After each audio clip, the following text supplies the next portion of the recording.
Long story short, we sold that building for $23 million. Once you do everything, that's when the magic happens. And the reason you're achieving a success is because you prepared yourself. The biggest issue that salespeople have is... So before the video gets started, I just wanted to do a backstory of who this man that I'm interviewing today is, because who likes listening to a guy that we have no idea is? Definitely not me. This guy's name is Frank, and he's one of the top brokers, commercial brokers in the nation. Basically what he does is he represents buyers, sellers, and people that want to lease these big warehouses that you see like Amazon, like those type of warehouses. He does that and he gets paid a commission off of that. But his story is interesting. At age 20, he decided he would get his license, right? But he ended up failing the test. And after that, he became a college administrator. And for 10 to 15 years, he put aside the real estate license and he was like, you know what? I'm just gonna stay at my job. And guess what? At age 30, around 30, he decided that he wanted to go back and get his license. Passed it, aced it, but there was still more. He made $200,000 in his first 6 months, but then ended up blowing it because he didn't know what to do with his money. And this is why his story is so interesting, because to learn from a guy that not only started late, but was able to do that and still make a name of himself, still be one of the top brokers in the nation. I mean, his story carries weight and value. No clickbait, but I really encourage you to make it to the end. If you want to learn how to sell like this guy, you want to sell billions of dollars, you should listen to him. You want to learn how to lead others like him, you should probably listen to this video. Or if you just want to get yourself out of the hole thinking that, man, am I gonna be here forever? Is it too late? Am I too old?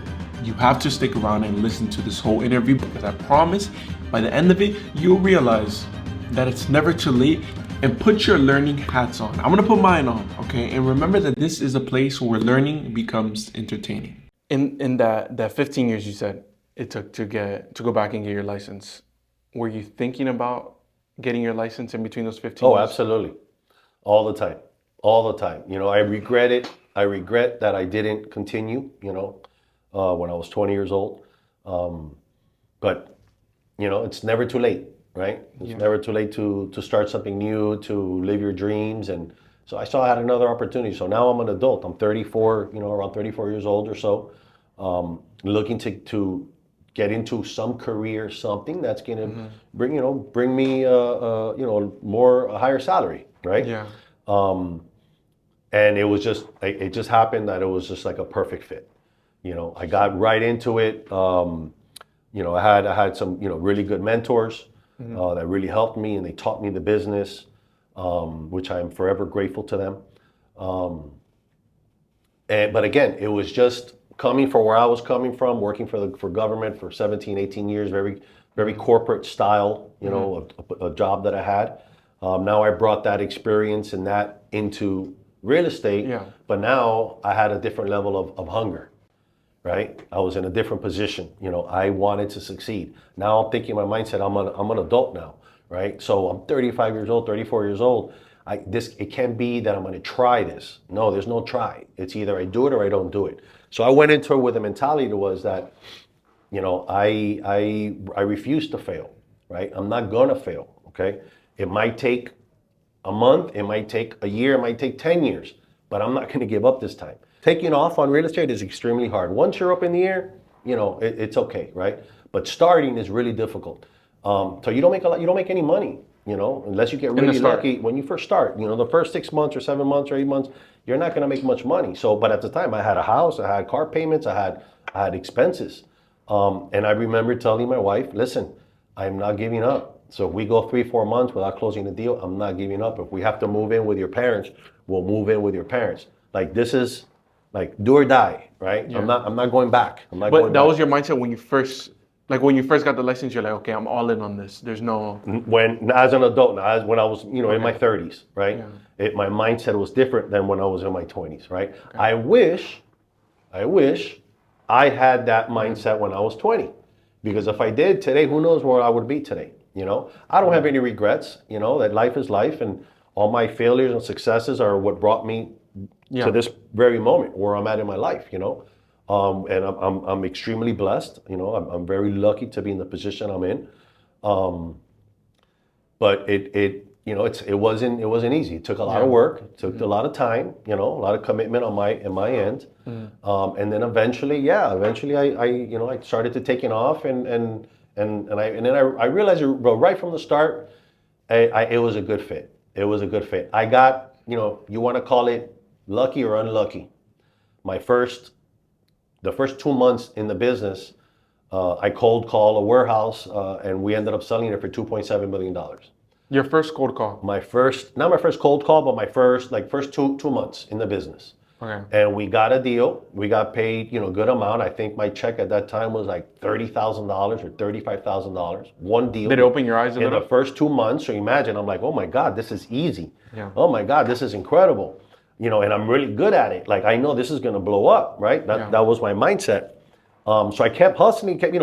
At the time, I was working for Miami-Dade College. Imagine my salary was like $50,000 a year, which at the time was pretty good, right? Like I said, I had a high executive position at the college. When you decided that you were gonna stop working for the college, did you automatically quit before you get the license, or you got the license, then close, and then quit? No, I quit. Because I was with it for so long, I had like 6 months of sick time, vacation time that I was going to get back. So my mind was like, okay, I got a 6-month window. Okay. I need to make it within 6 months. I got to start making money. If not, it's going to get difficult, right? Yeah. So like I said, and I'll tell you why I say maybe I got lucky or maybe I got unlucky, right? So my second big deal, which was maybe 2 months, 3 months after that. So I'm not even in 6 months. Again, cold calling.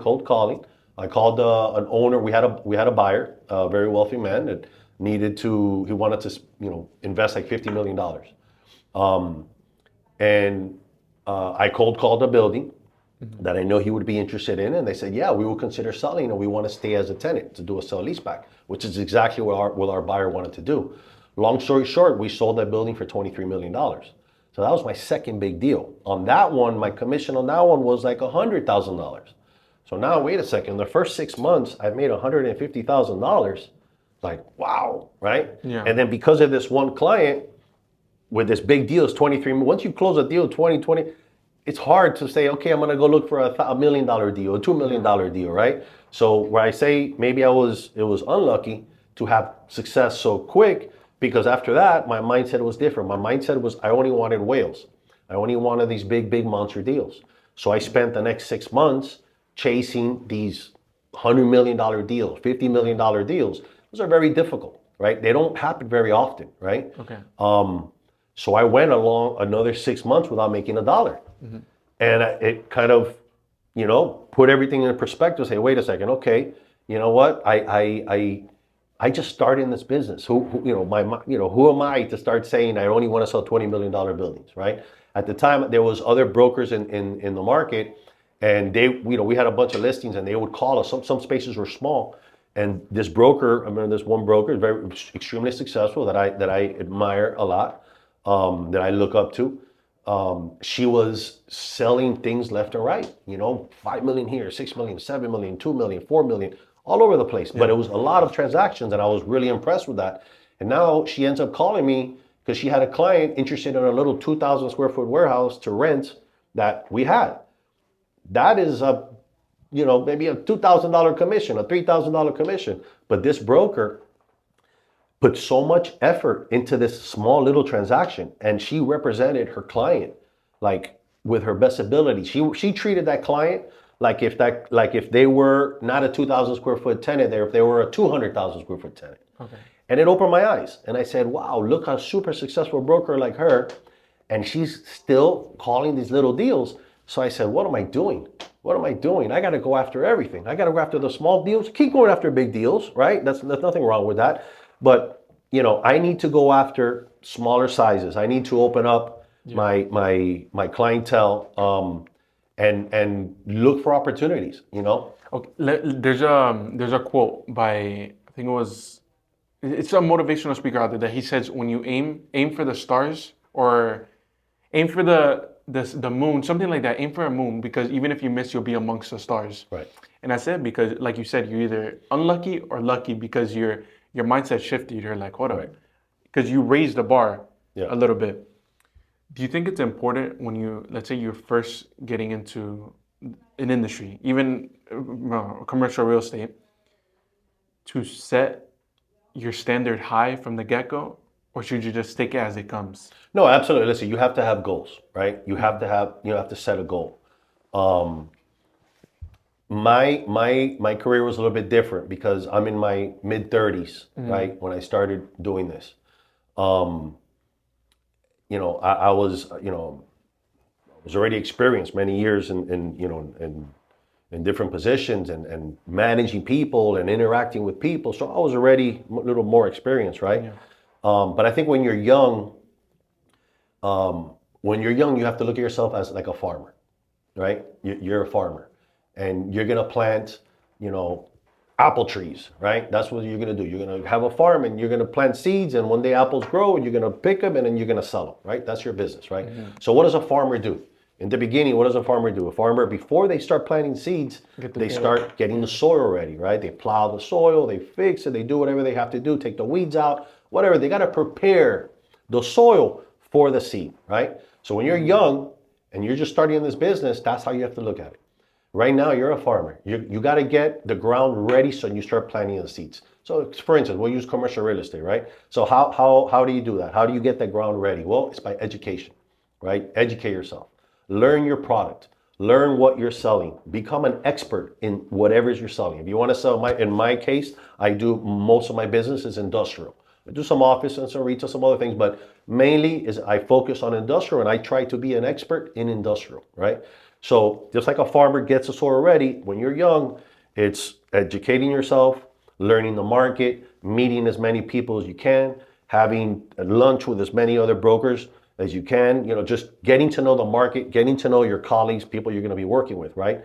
So when you get ready to plant seeds, that soil is going to be ready, right? And that seed's going to take, right? Because now you're prepared, right? So in your first few years, you got to realize something, especially commercial real estate. A lot of the transactions that we sell are 5 million, 10 million, 50 million. These are big deals, right? So you have an investor or a president of a CEO of a company, a huge company.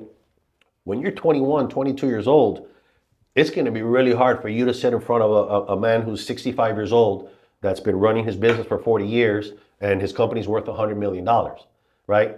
So when you're young, it's a little bit harder to break in and get in front of those clients, right? But what do you have to do? You want to prepare yourself. So for the day that you do get in front of someone like that, you're ready to go, right? Okay. So that's when you prepare the soil, right? So now I start planting seeds. What are planting seeds in our business? Our business is cold calling, right? We knock on doors, we send emails, we're searching for new business, constantly searching for new business, right?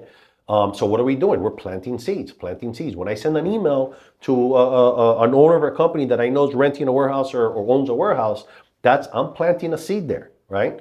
And so now what happens? When a farmer plants a seed, it takes time for that seed to grow, right? What is the first thing that it does though? The seed starts growing roots, right? Why? Because it needs to hold on hard to the ground. So when the plant rises and the wind blows, it doesn't fall over. It's the same thing with us. You have to prepare yourself, right? So when you do get in front of that big client, you're able to close the deal. You're able to engage with him, and and you could relay or you could convey your experience and your knowledge in this market. Going back to the education, like you said, the part of getting the dirt ready, right? Using the analogy of the seed, part of getting the dirt ready is educating yourself, right? Whether you're going into the market, whether you're learning about the competitors, whether you're getting a relationship with other brokers. Right. Another thing online that a lot of people talk about is educating yourself in sales, negotiation, and marketing. Is one more important than the other? Should I double down on how does? No, you got to have a balance. So when you're talking about, should I focus more on negotiating, you got to do all of them. You got to hit all of them. When you to achieve good success in this business, man, you got to have multiple pillars, right? And you got to be doing a lot of things at the same time. So what are like my pillars? What are my pillars? My pillars is looking for new business, servicing my current, clients, right? Educating myself. I know your father he's He has a CCIM, certification, which is amazing. I highly recommend that, to you. So, you gotta, once you do everything, that's when the magic happens, right? Okay. That's when you'll start achieving a level of success. And the reason you're achieving a level of success is because you prepared yourself, right? We talked about that soil. We prepared that soil. My roots are really deep, in this business right now, in this industry. So to me, that's what's important. The important is to have a balanced, approach. So let me ask you, what separates a guy that has sold over $1 billion in real estate over his lifetime versus someone who struggles selling? I think it's a mindset, in my opinion. I think it has to do all with your mind. What do you mean? I believe, people, I work hard. I definitely work hard, but I'm not a workaholic. As a matter of fact, what I do, I don't even consider it work, right? I don't. The guys that I work with and all these other brokers that I close deals with, that they're my competitors. But I look at them as friends. They're my colleagues, right? We need each other to close deals, right? I don't see other brokers as competition. You can't have a mindset where, there's not enough for everybody. I need to work harder. When you have that mindset, guess what? If you believe that you need to work 15 hours a day to be successful, then you're going to have to work 15-hour days to be successful, because that's what you believe, right? I believe I don't need to do that. I believe that I could have my balanced life, and I know the deals are going to keep coming. They've been coming for 15 years now. I think it's all a mindset. When you have that mindset where, and I'm a person of faith, right? I got, very strong faith in God. So it's what you believe in. That's all it is. You know what? There's a book that I highly recommend. It's called Psycho-Cybernetics. Psycho-cybernetics. Cybernetics. And what the book is really about is your self-image. And basically what it says is you will never outperform your self-image. Never. Whatever, the life that I'm living is because those are the limits that I've set myself up to this point, right? Yeah. Your limit is only what you put on yourself, not what anybody else puts on you. It doesn't matter who your parents were. If they had money, they didn't have money. It doesn't matter if you even had parents. It doesn't matter if you were abused as a child. It doesn't matter, right? If you see yourself as a successful person, you will become that successful person, right? So we have to guard our minds. We have to really be careful on how we look at ourselves, right? If you're not achieving success, you know what? Look inside and ask yourself why. Why am I not confident? Why am I not waking up every morning thinking in my mind, this is going to be the day? To me, in my opinion, commercial real estate is the best business in the world, right? And if you ask a doctor, they'll tell you a doctor. It depends what you ask, right? Yeah. And the reason I say that is because every morning I wake up not knowing, I got my schedule and I got my plan and everything, but not knowing what new call I might get. Right? I've had it. I wake up in the morning that day thinking it was going to be a regular day, and I had my couple showings and schedules, whatever. All of a sudden you get that call and say, hey, Frank, listen, I know you're big in this business, and I need to rent, 100,000 square feet. And wait a second, 100,000 square foot, lease, that's over $1 million commission. Yeah. Wait a second. What other business in the world can you get like that? So imagine if I told you, tomorrow, when you wake up, you're going to have a call, and that call is going to make you $50,000, $10,000, whatever it is, right? In that morning, when your alarm rings, when the alarm goes off, are you going to hit snooze? Knowing that day, let's say you already knew that day you were going to make $15,000. That day, would you say, no, I'm going to sleep a little? No, you would probably wake up before the alarm even started. Why? Because you're excited. Because wow, this is going to be. I'm gonna press this call today. I'm gonna do it, and then that call is going to end up in a really big commission, right? Interesting. Why don't we all do that every day? Why? Let me ask you, going back to the part where you believe like you're greater, so you'll get greater. How does because there's a lot of, I guess, examples of people, maybe younger adults out there that they're stuck in man, this is whatever their background is. Let's say come from a lower income household. Well, this is what this is all I've seen, this is all I can get. Right. How do you get yourself to believe that you're actually more than what your current situation is? Man, you know what? Again, it depends what industry you're getting into, but I would research and find out who are the top producers in that industry, in that market. Who are the top companies in that market, right? And you got to be relentless. I remember when I was first hired, they told me, yeah, come, go get your license. When you finally get it, come and see me, whatever. So I got my license. I went to see them, and we talked a little bit, and then we just left. I left that meeting not with a job or anything, right? A couple of days went by, and they weren't calling me, so I called them, and I said, hey, when can we start? I'm ready to go. That person who hired me was waiting to see that I had the desire. The right? test. It was like a test. It was a test to see, right? And I do that too with people that work for me, right? The guys have a team that works for me now, and they were the same way when they first started talking. Hey, Frank, man, would you consider bringing me on? And I would love to work with you and learn from you. And I say, yeah, man, you know what? I'll consider it. Let me think about it, and and I'll get back to you. Okay. And I stay back, and I want to see what their reaction is. If I don't get a call from them, then guess what? I don't want them working for me, right? I want the person, when that person is in my business, commercial real estate, industrial real estate, when you're calling a company and you're trying to get that listing and they tell you no, and you hang up, what are you going to do? Are you going to say, okay, the guy said no, that's it, I'm done, I'm never going to talk to him again? Or, you know what, he said no now, I'm going to reach him again in another month, or I'll send him a follow-up email. You got to show that. So I do that with my guys. The guys who work for me, they first tell me, hey, I want to work for you. We have the conversation. And I sit back and wait. If they're constantly hounding me, I'm like, that's who I want.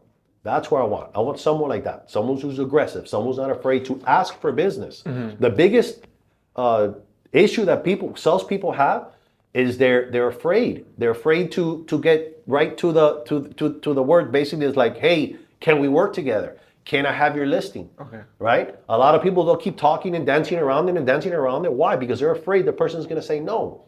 But do you think it's more relational based? Like you have to first build the relationship with the person, or straight out the gate before building the relationship, say, hey, look, I want your business, and then build the relationship after? How do you? It kind of depends. It depends, because if you're sitting in front of a guy that he told you, hey, I want to sell my building and I'm interviewing brokers.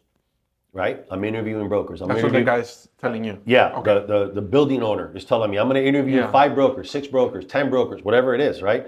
So I'm going in hot. I'm going in ready to say, hey, I'm going to show you my success. My success is I closed this deal, I closed that deal. Look, here's the list of all these deals that I've closed, right? I want to do the same for you. Give me the opportunity. I want to work for you. I want to be your broker, not just now. I see this as an audition. I want to be your broker for the next 30 years. Right? Give me the opportunity. Please, when can I send you the listing agreement? Don't be afraid to ask for the business, because you have other brokers that'll go in there. Yeah, I'm very successful, and they give them their this beautiful packet with all this pictures of buildings and all this closed deals that they closed 10 years ago, 15 years ago, right? But they won't say, hey, so tell me, so are we going to work together? Come on, let's go, let's do it. They'll skip that part, so they leave, and when you leave, you don't know. You're still up in the air. You haven't even asked a question yet. It was hard enough to get the meeting with him one time. You think you're going to get a second meeting with him? You might never get that second meeting. So I would rather, right from the start, be aggressive, right? Be aggressive and say, hey, listen, I want your business, and I'm the guy that you need to work with. Let me show you why. Look at the deals that I've closed recently. Your building's similar. I probably had buyers for your building. Give me the opportunity. He might say, you know what? I still have to interview the rest of the people, and I'll get back to you. So I leave there knowing, okay, he needs to interview real people, but he knows, and then he's going to get back to me. It might be yes, it might be no, I don't know. Mm-hmm. But if we would just talk about the market and talk about his kids and something we have in common, and then, hey, it was great meeting you, and I leave.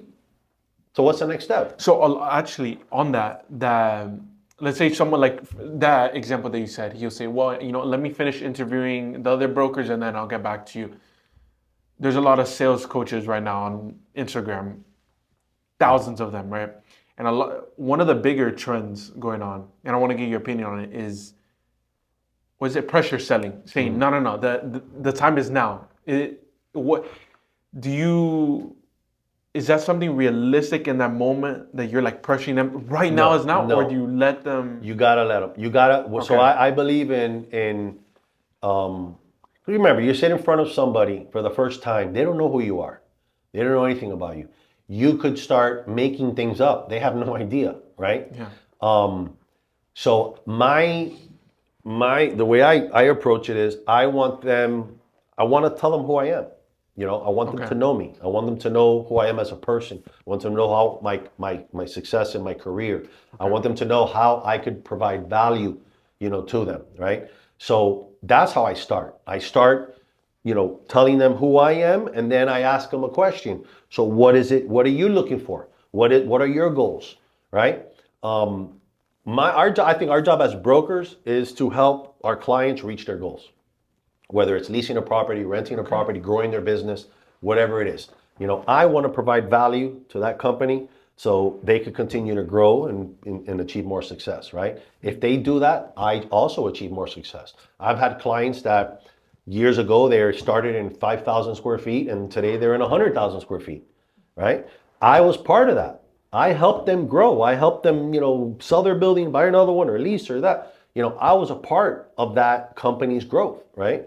So that's my approach. That's how I would handle something like that. And I think in the long run, it actually waters the seed more. Absolutely. Versus saying, hey, you know what? You're looking at the future value, not the present value. Exactly. So I think 100%. that's important. Yeah. And I really do appreciate you for your time, because this was like better than a seminar, because not only have you sold over $1 billion in commercial real estate, not only did you not just start like that, you had to go through the 15 years of like second guessing, should I dip my foot in? And then it wasn't until you went all in that you had that success. And then you had to learn, and you had to constantly evolve, and you had to get mentors. Then you had to go through your first success and then realize, shit, I need to like tighten up even more. Absolutely. And a lot of people would say, well, I'm already successful. And then that's when they say, I'm done. That's what, and there was a video Patrick Bet-David said, you know who someone truly is once they start making money. Right. Give them a little bit of money. Close a couple of deals. Let me see how hard you work afterwards. Let me see what you do with your money afterwards. Absolutely. And you had to learn that. Absolutely. Probably the hard way. You fall into that trap. Trap. I have a little bit of money. I have enough, in my bank account that I don't have to work for a year. So what do? You kind of take the foot off the gas a little bit. And you're saying you shouldn't. And you shouldn't. like you should.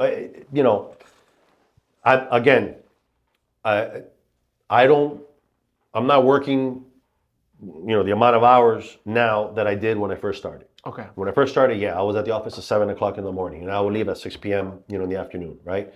Because remember, but I was also in a desperation, point in my life. I had 6 months worth of my. Would you living still work expenses. that hard if you started at 18 or 20? Oh, absolutely. Okay. Absolutely. Well, you know what? Maybe not. Maybe because you didn't have that sense of pressure. Because you know what? I didn't have that pressure. I didn't have that. I had to pay a house. If I was living at home at the time, you know what I mean. So I really didn't have a lot of expenses. So that sense of urgency wasn't there. But if you had it, you think it would? Oh, absolutely, absolutely. That's powerful. Yeah. And I think that's one of the. When you talk about leadership, when you talk about success stories, when you talk about all these things, it's the intangibles that always make that people always talk about. And I think that's one of the most powerful intangibles, the sense of urgency and applying pressure on yourself while you have no pressure. And I was talking with my friend about that the other day, that right now, let's say we apply our pressures. We have 4 years of college. We have it paid off. I could go party it up. We have all these things that we could do. But let me ask you, if these 4 years we put our head down and apply pressures on ourselves versus the world applying pressure on us after we graduate, imagine the outcome. The equation to success: opportunity, preparation. Right. Preparation, opportunity. I think that's what it is. Yeah. I'm gonna take that to heart. Yeah, absolutely. I'm gonna believe, because like we talked about, you can only become what you believe you are, and your beliefs in place. So I'm gonna believe that that's true and keep planting the seeds and keep preparing, and then obviously working my ass off. But that's it. I truly thank you for your time. I learned a lot. I hope you guys did learn a lot, because this was not only, I think, not a sales 101, but everything between how to approach somebody and not being too pressurized, building relationships, planting seeds, all these different things, all these important topics that I think can hit anybody, any industry, any career path. Very interesting. I thank you for your time. Again, Absolutely, thank man. you so much. It was a pleasure, and I'm excited. I'm excited to see where you take this. Thank you. Because I have a good feeling. Thank you. Thank you. I'm betting on myself too. So hopefully we get there. Well, we will get there. But anything else you want to leave off on? No, we're good. Just, man, like I told you, just keep planting good seeds every single day. Keep building relationships. Don't get discouraged. Keep educating yourself. Keep growing, and keep preparing yourself. And the success will come. Well, I'm going to take that to heart. It's powerful. But thank you guys so much for making it to the end. And please feel free. I'm going to tag everything, your LinkedIn, your Instagram, State Street. Absolutely. So you guys can check it out. See the statistics. See the report. Don't just take my word for it. Look at the statistics. Look at their closing. Look at his track record. Look at all these things he's went through. And you can see exactly why this interview has more weight than just words. It's a lot deeper than the surface and just words. But thank you guys so much for making it to the end. And I'll see you guys on the next one.